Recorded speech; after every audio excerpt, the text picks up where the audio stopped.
that's not how we announce Tony Harrison. I'm sorry. My bad. That's not how you do that. I know you. Yeah. No. First of all, I've been knowing Tony Harrison since I was 11 years old. He was my favorite fighter in the amateurs. And then also, too, Tony Harrison is 147 former world champion. He beat Jermell Charlo. So that's former champion Tony Harrison, decorated amateur, born and raised in Detroit. I'd like to announce Tony Harrison to the mic. Give it up for my boy. Respect Tony. You gotta love her. You gotta fucking love her.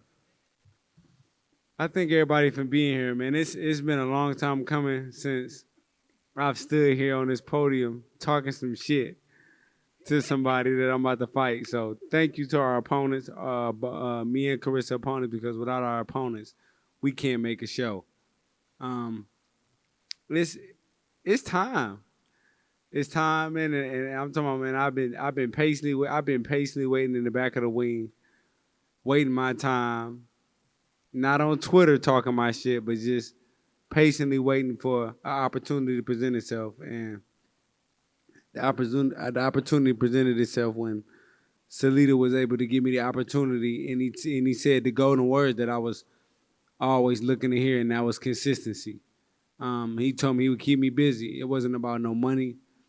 I'm not starving for money. I'm not starving for anything, but I love the sport of boxing.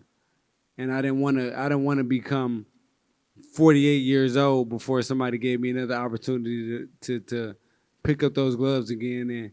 And 2 years and already went by, and I thought it was 2 years too late. But we're here now, and I thank you, Salita, because without you, I'd still be on the couch trying to figure this shit out.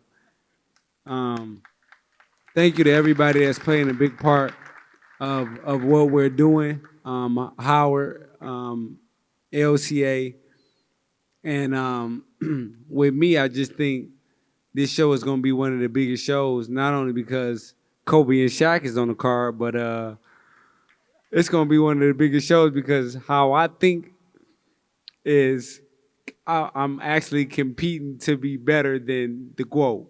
Not competing against her, but, when she comes out with Ross, I'm trying to come out with 50 Cent. You know what I'm saying? So that makes the card just that much more interesting. It's not me competing against her. It's like, okay, how can I make it bigger than what Claressa is trying to do? I can't do that, but just me trying to do that. And I thank Salita for giving us both the creative freedom to bring this shit to light, man. And I'm talking about the restrictions that you'll usually have with any other promoter. You still got restrictions, but Salita is by far a fighter, a promoter fighter. He's a fighter's promoter because he was able to fight himself. So it's kind of hard to explain to him what we trying to do because he understands it because he's been in our shoes. And that's why he's a great promoter himself, because he actually knows what it takes to fight, what it takes to perform, what it takes to try to promote. Like what me and Claressa do is try to promote, manage, fight. We try to do it all in one. And we try to make the biggest dreams come true when it's time to fight. And Salita understands that. So I thank you, Salita, for allowing us to be free, allowing us to create a big show. And once again, thanks to our opponent, because somebody's ass got to get beat. So some asses got to get beat. It's got to be asses to be beat. It ain't Michigan's finest. It ain't Kobe and Shaq. You hear me? It ain't Kobe and Shaq. So, I think everybody to come out, man. And it's, all the shit I talk, man, these guys are going to come out and compete because nobody wants to lose. Especially when you talk about man to man. He don't want to lose. I don't want to lose. Woman to woman. She wanted to dethrone the best that ever laced up a pair of gloves as a woman. And what more can I say? It's literally nothing more to say. I think Saturday night, I'm gonna start the blood pressure raising for Claressa. You know what I mean? When she watched me rock this show, and she watched me do my thug dizzle, and she gonna be right there like, damn, I gotta, ooh. She go, I'm gonna raise her blood pressure before she even get out, and it's gonna be a great night, man. It's gonna be a great night of fighting. It's gonna be a great night of love. And Detroit, I'm back.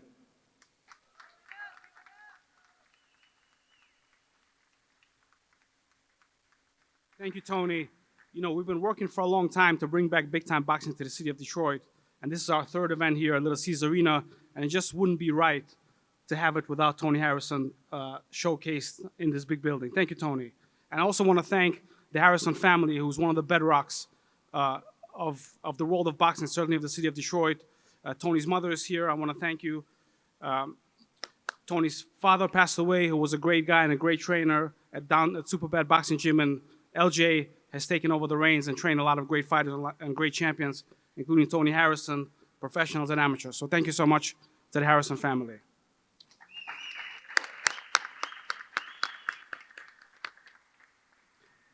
And now for the main event of the evening. Last week, the men's Undisputed Heavyweight World title fight happened in the UK, where Alexander Usyk beat Daniel Dubois. And he almost completed his mission of being the undisputed champion, because there's one guy left for him to beat, WBO interim champion, Joseph Parker. You know where he's from? He's from New Zealand. New Zealand is a small but proud country, and they do not have a lot of professional fighters. But the ones that make it are mighty and proud and capable. And when I started working with Claressa, she told me, Demetri, make sure you make the biggest and the best fights. Every time I step into the ring, I want to fight the biggest and the best fights. And this fight is no different. Lani Daniels is a two-division, multi-time world champion. She's skilled, she's strong, she's happy, she has nothing to lose and everything to gain. And it's a challenge that we take very seriously. And her trainer and manager, John Conway, has been here in Detroit about a month and a half ago to announce this fight. They've been here for about 10 days, getting ready, getting acclimated, and getting ready to rumble. I'd like to invite John Conway to invite his fighter to say a few words.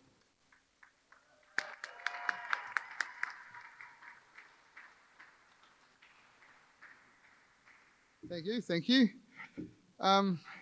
So we've come here to fight the best woman fighter that's ever been, apparently.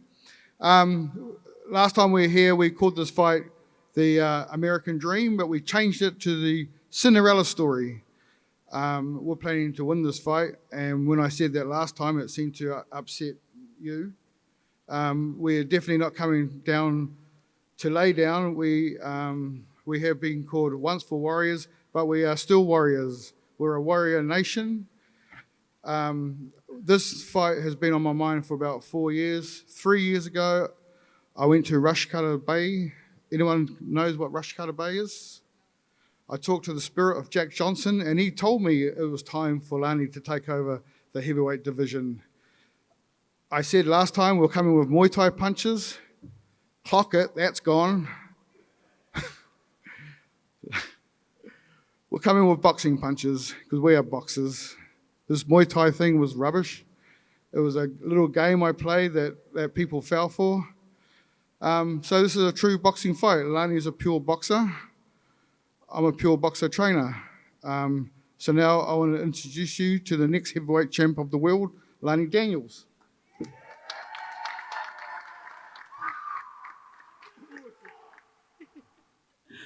Kia ora tātou katoa, te mei tuatahi me mea kia ora tātou matua te rangi. First and foremost, I'd just like to acknowledge our Father in heaven above. He's blessed me along my journey, and hence why I'm standing here in Detroit, America, from a small place called New Zealand, from the Pito Te Ao, centre of the universe, Pipiwai. I'm grateful, blessed to be here. I'm grateful to have a voice. I'm not as good as these fellas that's talking, but I think I'm better at fighting. I'm grateful for the talk practice because it will prepare me for Saturday when my hands go to work. I don't have too much to say. I just want to thank everybody for making this fight an event possible. Demetri, Mark, Claressa, everybody on the undercard, and of course my whānau that have made the big trip over to come and support me. So I have some people in the crowd there for me, but also I know everybody that will be tuning in back home in our country of New Zealand. I've got massive support there, and I'm just so grateful and blessed for the support that I've had along my journey. 3 years ago, the brother over here talked about he was on the couch. I'm still on that couch trying to figure it out.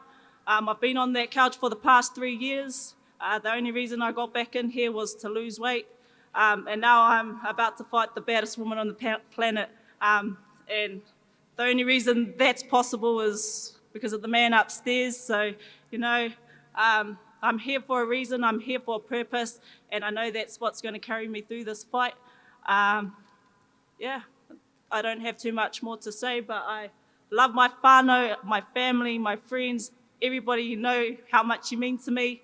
It's always been more than boxing. It's about my people, who I'm from, who I'm supposed to be here trying to inspire, or, people are looking at me. And I'm here for a greater reason. Thank you to my corner, John. He's been my lifesaver. And I wouldn't be here.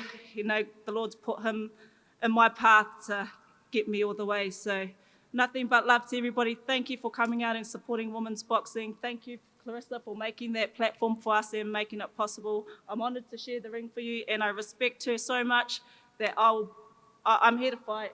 I'm here to fight, and I know you'll be entertained, so stay tuned. Thank you. Thank you so much. Many times in boxing, we see a lot of animosity on both sides, but Lani Daniels is a respectable, great, gracious world champion, and I know it's going to be a great night of boxing. Thank you so much, Lani. Thank you, John. I know it's going to be a great event and a great fight. As you guys know, the state of Michigan, the city of Detroit, produced some of the greatest fights in the sport, and the non-televised undercard, which with first fight starting at 5:30, features some of the best talent that the world of boxing has to offer that happen to be from right here in Michigan. Sardia Simmons, heavyweight from Saginaw, Michigan, National Golden Glove champion. Camille Macklett from Macomb, Michigan.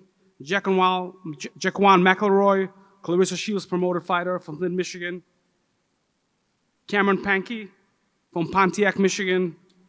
And Deval Smith, super middleweight from right here in Detroit, trained by Sugar Hill Stewart. And Leon Lawson, highly touted junior middleweight contender from Flint, Michigan.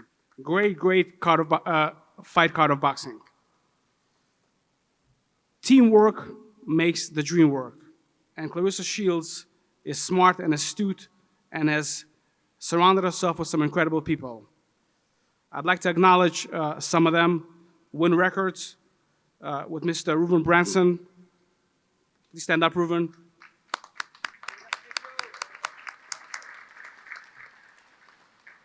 As we've seen in boxing history, many have tried to combine sports or boxing with music and entertainment, and this time we got it right, and it's going to be on display on July 26th when Rick Ross, one of the greatest hip-hop artists of all time, is going to walk out the GWOAT. It's going to be incredible. Claressa is also trained by trainer of world champions, John David Jackson. John David. With his assistant, Don Saxby. Don.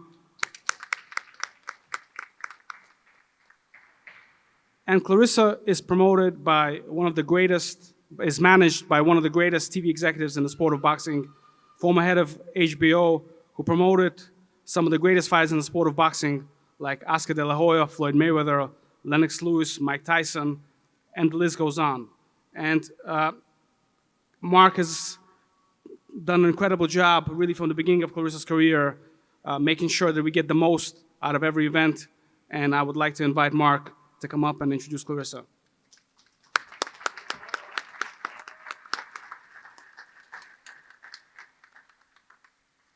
Thank you, Demetri. A few things. First of all, I want to thank Howard Handler and your entire staff. What a group of professionals. So supportive.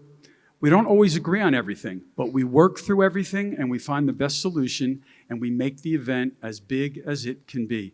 We bring our resources together and 1 + 1 = 4, not 3 when we do it. And I love working with your team. This is our 3rd time working together. And I think we got it down pat. I think as you'll see Saturday night, we got it. We figured this out. And Howard and his staff welcomed us 3 years ago. And it's been just a wonderful relationship. It's good to have a place to call home. So, Howard, thank you. I also want to thank the newest members of Team Shields. A few people have recognized them already, but it's just been a few months since I've gotten to know and work with the folks at Win Records, led by Ruben Branson and Papoose. And I am immensely impressed with the skill and savvy and maturity that they bring to the table, the marketing savvy that they bring to the table, and I think they are great, great additions to Team Shields. That's what you look for. You look for people to really help at the right time. Claressa is breaking through now at a level heretofore that hasn't been seen. It's just the right time for the right folks to make this work. So Ruben, Papoose, and all the other folks we've worked with at Win, Denise and and Alexandra and the publicists as well have worked with us. Thank you all so much. We really appreciate you. Every time we do a fight with Claressa, it's so important to Claressa that women get lifted, that children get lifted, that things that transform the sport and things that are bigger than the sport become better and acknowledged and recognized. On this particular fight, we have a program that's called Follow Your Dreams. And Follow Your Dreams is a message from Claressa and a young man I'm about to introduce you that basically says to kids, no matter who you are, no matter where you are from, don't ever think anything but that your dreams can come true. If you saw the movie The Fire Inside, and if you know anything about Claressa, there's very few examples in sports and in life better than her for someone who picked herself up from nothing and to become a true figure that leads the world today in so many ways. On this fight, we are inviting 1,000 children from Detroit, from 7 different organizations around the city. And the people that made that happen, I would like to bring up for one quick moment. First of all, from SMT Financial, DJ Self, where are you? Please come up here for a moment. DJ contributed the money that allowed us to buy tickets for those 1,000 children. It would not happen without the good graces of this lady. Thank you so much. We love you, we appreciate you. And I met this 9-year-old kid, and he's an adult in a kid's body. I couldn't believe it. The more you talk to him, you can't believe what comes out of him. His name is King Moore. That's his birth name. Boy, did they pick the right name. Aside from being an incredibly talented actor, singer, rapper, entertainer, he has a vision for kids and for life as well.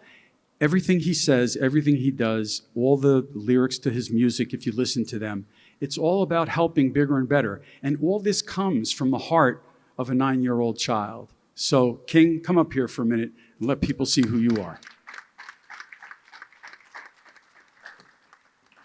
King actually is the young man who sings Follow Your Dreams. It's his song, but it couldn't be a better theme. So I thank you guys, and thanks for being a big part of this event and helping us. Hold on, Chris, take a photo.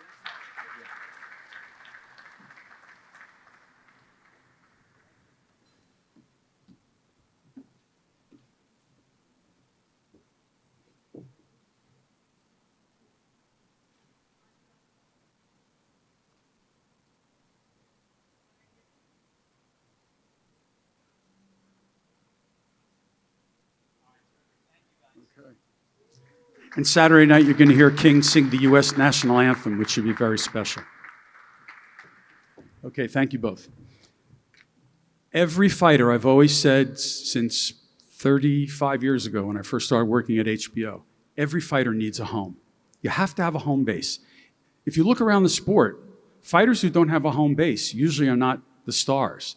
They have to have a place where all the action emanates from. It's your core, it's the hub of your wheel. It's where your fans are, it's where your media buzz is, it's where your tickets sell, and everything works from there. We worked very hard, and Claressa Shields has worked very hard since she was 21 years old at making home a place for her, making Michigan be not just her birth home, but be her boxing home and her business home. We've been at Flint, Michigan for fights a few times at the hockey arena. This is our third fight now here at Little Caesars. We've seen nothing but growth. Saturday night is going to be something unbelievable. I am so proud of the work that Claressa's done. I told you years ago, guys like Oscar De La Hoya and Floyd Mayweather, they worked every minute of every day to sell their tickets for their fights. Claressa Shields is a master at marketing and promoting her events at this point. She is light years ahead of where she was at the age of 21, and she's matured into a phenomenal, savvy businesswoman. She calls me every day and says, what are those ticket reports? How many are we up versus 7 days out? Last fight, questions. I got to use my Wharton MBA to figure out what she's talking about. But it's all beautiful because every fighter should be in charge of their business, watch their money, watch their interests, and grow and develop. She's doing that right now. Saturday night, we already have 15,000 tickets sold for Saturday night. It's remarkable. It's not something we thought about 3 years ago. And the biggest days are the last few days. You sometimes do 40, 50% of your tickets in the last few days. We don't even have 40, 50% left off the 15,000 to sell. So when Demetri says the roof's going to come off the building Saturday, I wish it opened because we could open it and bring more people in. But it's going to be something very special. It's going to be Claressa's night. It's going to be the pinnacle of her career. Everything she has strived for is going to come true, and it's going to be beautiful with all the right people, all the right fighters. Tony Harrison. I've heard Demetri talk about Tony Harrison for 5 years. We're getting Tony Harrison. Tony Harrison's coming to fight. I thought it was like, waiting for the Messiah to come. Tony Harrison is fighting Saturday night. It is such a pleasure to see him here because he is Detroit boxing. And to have him be a part of this means so much to us historically. 71% of tickets Saturday night have been purchased by women. That doesn't exist in the sport of boxing. That is unheard of in this sport. And that's because of what this woman has done and the empowerment. And you look at the other women that are on this card. Sammy Worthington, Caroline Vare, the top of the sport. And they're here the same night that the Undisputed Heavyweight Champion is sharing the stage with Lani Daniels, who's a 2-division champion herself. We've never seen women like this before in boxing. Yeah, there have been some legends that fought before, but there've never been fights top to bottom, depth top to bottom, breadth. This is women's boxing's time. And I will tell you, it started on the shoulders of Charles Atlas here when she said, I'm putting this globe on my back, I'm going to carry it, and you watch what happens. And like everything else she's done in life, and there have been many naysayers, guess what? She always was up to her word and then some, and you'll see Saturday night, history will be made.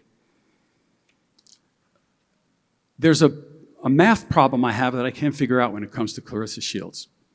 So Claressa's had 16 fights. It is not possible to have 17 world championships in 16 fights. It's virtually mathematically impossible.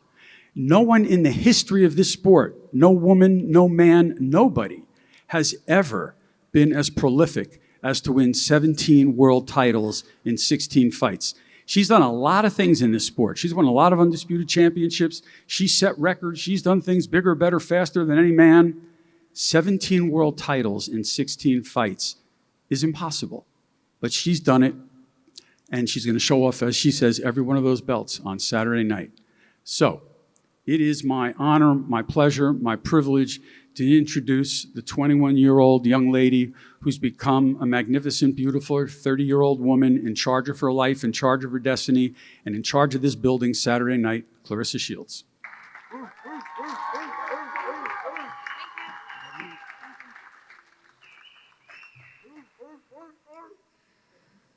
Well, oh my God. First, I just want to thank God for this opportunity. I want to thank LCA, Howard. I'm so grateful for just the opportunity to be able to fight in this building. This is the third time for me. Just every time we do it bigger and we do it better, you know. So I'm so excited to showcase my skills and showcase why I'm the greatest one of all time on Saturday. I want to thank all of the fans who bought tickets, who spent your hard-earned money. Y'all, people drove here from New York. They flew in from New York, LA, Ohio. People are coming in from all over the world to come to this fight.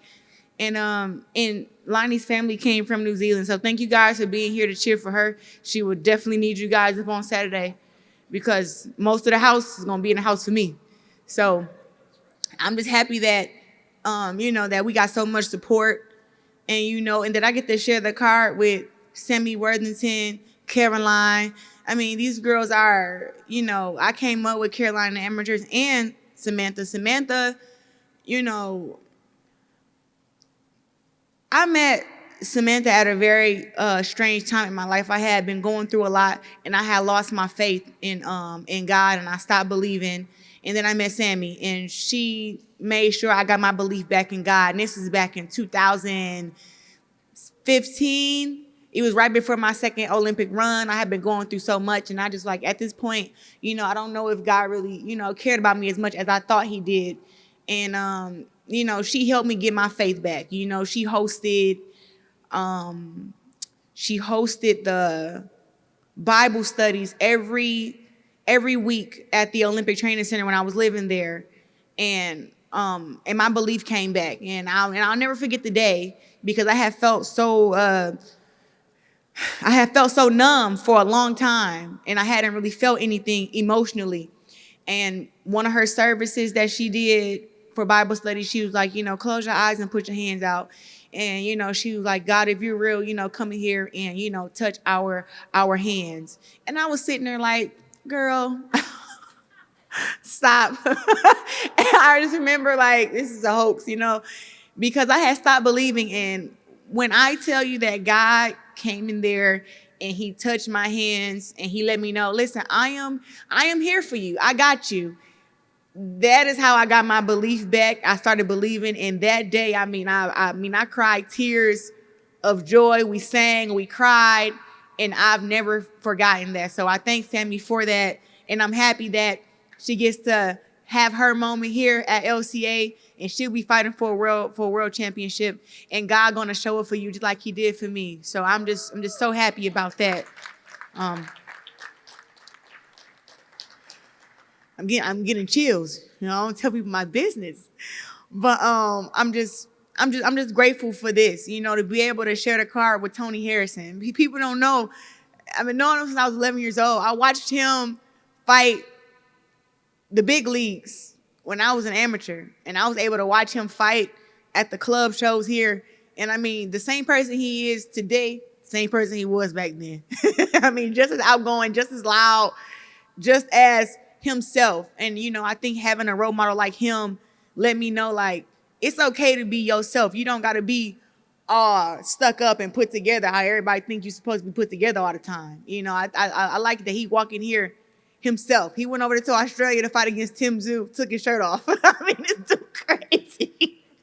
I was just sitting there when it comes to trash talk, it got Adrian Broner, it got Tony Harrison, it got myself, and then you got Floyd Mayweather, the best trash talkers in women, the best trash talkers in boxing.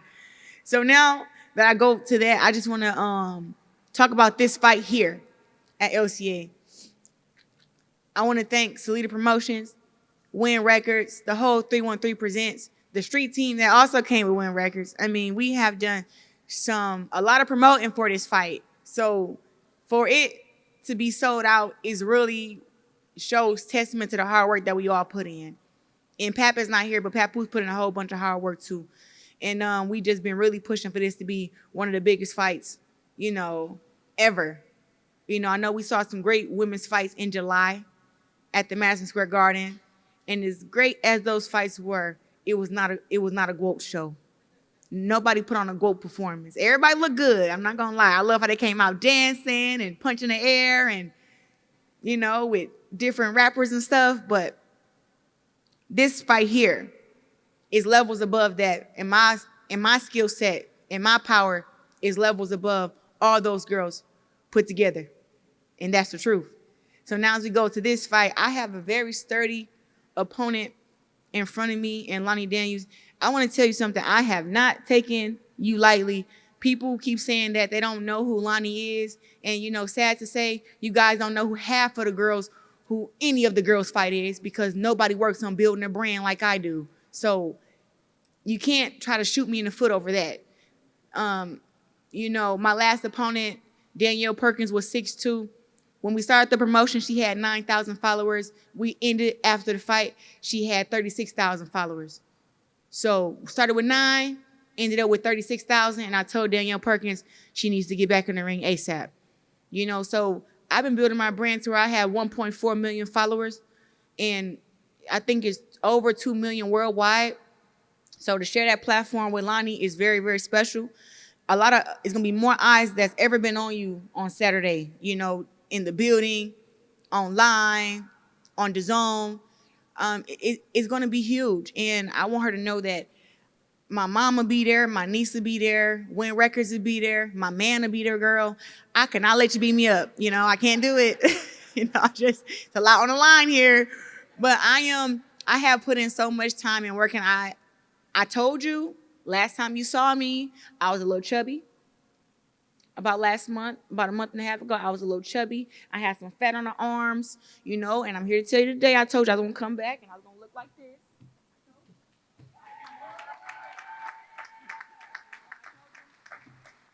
And my butt has shrank, and my six-pack is there, and my muscles is on 10. I got neck muscles, y'all can't see them because it's hid behind the hair, but I have prepared for you and your coach very, very hard, and me and my team know what you bring to the table, and we respect you, and I thank you for coming all the way over here from New Zealand, bringing your family. You know, I look forward to sharing the ring with you, and everybody keeps saying that they feel that they're a little scared for you, you know, and I'm not a little scared for you. I know that you're gonna come and you're gonna bring it, but if you can bring out a different beast in me to where I have to rise to a different occasion, then I'll be scared for you. Right now, I'm not scared for you yet.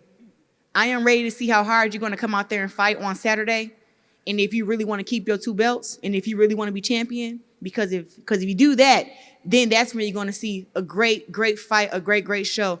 But, you know, Lani is very, very nice, but I'm gonna try to break her spirit that she has, and she has a strong spirit, you know, so I'm just looking forward to just going out there and doing what I do best, but it will be skills on display, power. I'm coming out with Rick Ross, okay? This place is gonna be filled. If you have not got your tickets, I'm sorry. I don't have any on hand. All I can do is send you the link. The nosebleeds is what's left. If you didn't get your floor seat, I apologize. Because I told y'all last month it's gonna be a sellout. I sat up here and I told you last month it's gonna be a sellout. Please get your tickets. And people, and only the 15,000 that got the tickets listen. So it's a few of y'all who didn't listen. But it's still best to be in the house. If you are a fan of mine, even if you can't make it, still purchase one of those $40 tickets because the money goes to me. So make sure you purchase a ticket. And I look forward to seeing everybody. And I don't know if I said it enough, but thank you to Selita Promotions, my manager, Mark Taffet, Win Records, Lani, the LCA, the Detroit, Flint community. You know, I would not be anything without you guys. So thank you for supporting me and, you know, having my back. And hey, last word is to all the haters, y'all ain't stopped shit yet. Y'all like that, do you? You ain't stopped nothing yet. And that's all I got for you. GWOAT out.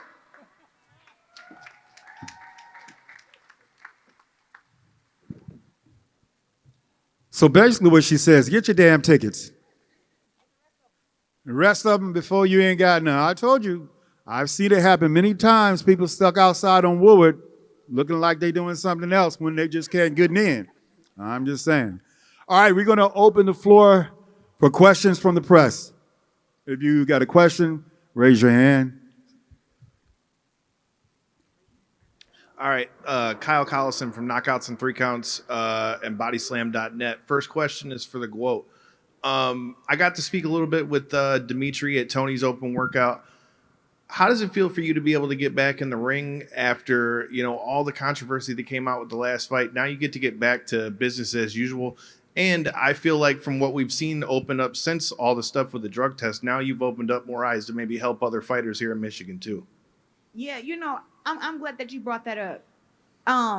That was very difficult what I went through when they had said that I had failed a swab test and that I had marijuana in my system, because I know 100% that I've never smoked marijuana. I don't eat it. I don't even be around it. So for them to say that it was in my system was very, very shocking. But something is wrong with the swab test here in Michigan.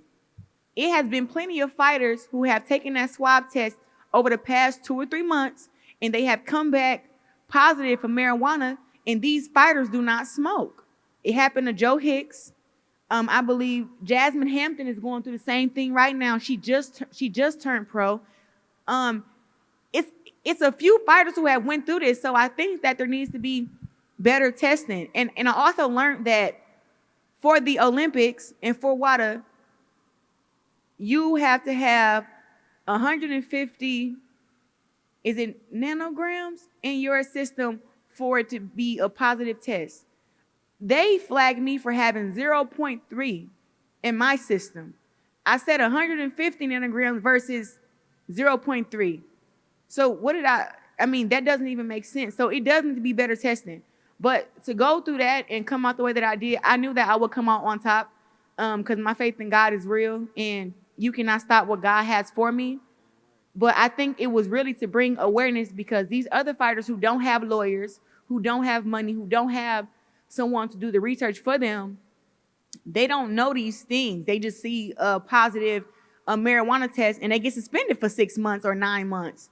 So I'm happy that I was able to go through trial and everything, and you know, prove my innocence. But it needs to be something done different. So for this fight, actually on Friday, I'm going to take me a urine test, which is a very accurate test for marijuana. I'm going to take one the night before the fight, and then we're going to have to do the mouth swab again, because the Michigan Commission would not let me do it. And if it comes back that I have marijuana in my system, I'll at least have proof that I didn't have any marijuana in my system the day before, you know, because I think that those tests are very, very faulty.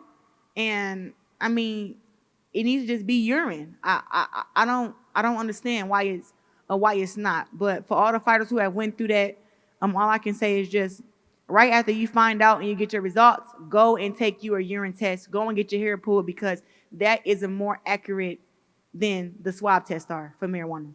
I also had one question for Tony Harrison as well. Like Claressa said, I've watched you fight since the amateurs as well. With that being said, and getting to come back here and do this in your home city of Detroit, what does this chapter of Tony Harrison's career called? What is it going to be called, and what are we going to see come July 26th? This chapter is called The Gentleman. I was an asshole for a lot of my years, and this chapter is called Being the Gentleman. I'm gonna let my hands do the talking right now. You know what I'm saying?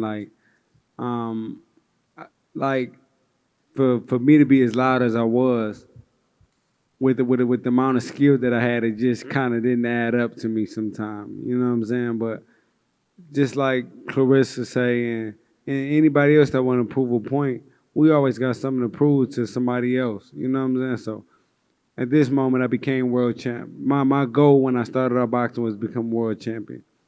I did that by beating the baddest man in my division. The baddest man they said was in my division. I beat him. So now at this point, it's to just go out there and have a good time. I love the sport of boxing. It's really just to go out there and have a good time. I'm not here to prove nothing to nobody. I'm just here to let my hands do the talking, run the bag up, and get to another world championship that they said I couldn't do, and do it again, and then drop the mic. This question for Claressa. Last fight, you mentioned having a bit of a shoulder injury in your left arm. That kind of limited you from utilizing your jab. Do you feel like your jab would be a real weapon for you in this fight? Yeah, I'm definitely going to use my jab more. You know, I did a bunch of recovery. I went down to the UFC center for 2 weeks and let them do all type of needling and arm stuff to my arm because it was in really bad shape, and I fought with it tore. Now my arm is completely healed up. I won't have no excuses after the fight with me and Lani, you know. And plus, even if I only had one arm, I think I could still go in there and get the job done. So my arm is good, I'm good, and I look forward to fighting on Saturday. One more for you. Just with Lani coming up here and seeming, to be very happy to be here. She mentioned having a greater purpose. She's smiling a lot. What do you make of that? Do you feel like it's part of her strategy, or do you feel like that's just how she is? Okay, I think her name is the Smiling Assassin. That's her fight name. So I think she likes to smile and then assassinate, if I have to get that right. But her coach said that Jack Johnson came to him in his dream and told him that it was time for Lani to be a world champion. I think Jack Johnson stopped at the wrong coach. Like, he meant to go to that Coach John. Like, he didn't mean to go to that Coach John. I think he just got it mixed up, and he may have went to him and he think the message was for him, but it really was for me. So yes, Jack Johnson probably did come to you, but he meant to come to John David Jackson, not John Conway. That's what I think happened. But listen, I don't I don't want see me. But no, I'm not mad about how Lani comes to the press conference or to the fight or anything. I'm happy that she's happy.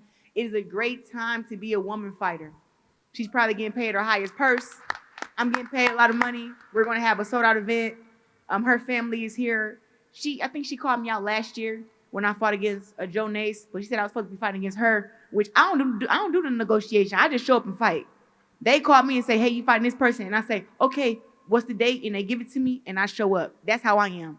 And I've been that way my whole career. And I've beaten the best women in boxing early in my career. That's why now it ain't nobody for me to beat except the girls who coming up now.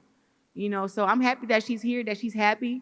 Enjoy this moment, for her, win, lose, or draw. I think that she should come here and she should enjoy this, because who knows when she'll get another opportunity like this. And I am a once in a lifetime athlete, so to have a fight against me, she has to endure a lot. And hey, if she can last 10 rounds, I pat herself on the back. But even if she get dropped and she get back up and she get dropped again or she get knocked out, whatever, I think that Lani is going to smile the whole way through. I honestly do. So I just look forward to sharing the ring with her and, showing her what I got.